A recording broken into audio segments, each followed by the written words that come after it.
ఈరోజు విజయవాడలో director for secondary హెల్త్ని కలిసి తల్లి పిల్లల హాస్పిటల్ ఆదోనిలో ఏదైతే ఉందో ఇది చాలా రద్దీగా ఉంటుంది.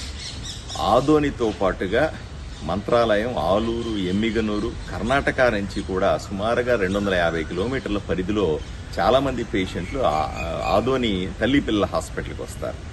సుమారుగా ప్రతి నెల 450 డెలివరీలు అవుతాయి. సర్జరీలు అవ్వడం కష్టంగా ఉంది.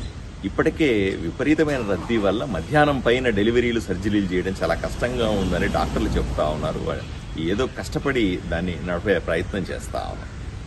అంతేకాకుండా ఉదాహరణకు కర్నూలులో పెద్ద హాస్పిటల్ ఉంది, తల్లి పిల్లల హాస్పిటల్ ఉంది. అక్కడ కర్నూలు జిల్లా మొత్తానికి కూడా అక్కడ 700 ఆపరేషన్లు, 700 డెలివరీలు అయితే నెలకి, ఆదోనిలో ఒక్క నెలకి 450 డెలివరీలు అవుతున్నాయి. అక్కడ కర్నూలులో ఉన్న హాస్పిటల్ 350 బెడ్ల ఆసుపత్రి, ఇక్కడ 50 పడకల ఆసుపత్రి. అంటే 350 పడకల ఆసుపత్రిలో 700 డెలివరీలు అయితే ఆదోనిలోని 50 పడకల ఆసుపత్రికి 450 డెలివరీలు అవుతున్నాయంటే ఎంత డిమాండ్ ఉందో అర్థం చేసుకోవచ్చు.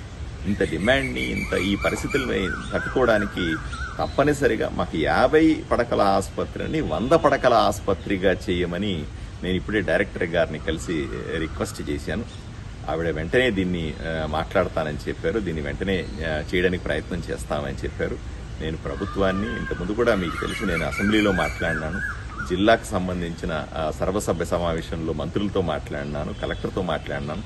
ఇప్పుడు నేరుగా వచ్చి విజయవాడలో డైరెక్టర్ గారిని ప్రత్యేకంగా కలిసి రిక్వెస్ట్ చేశాను. సో నాకు నమ్మకం ఉంది, రాబోయే రోజుల్లో ఆదోనిలోని తల్లి పడకల ఆసుపత్రిని పెద్ద ఎత్తున అభివృద్ధి చేసి ఆదోని కానీ ఆ చుట్టుపక్కల ప్రాంతాల తల్లుల రుణం తీర్చుకోవాలని కోరికగా ఉంది.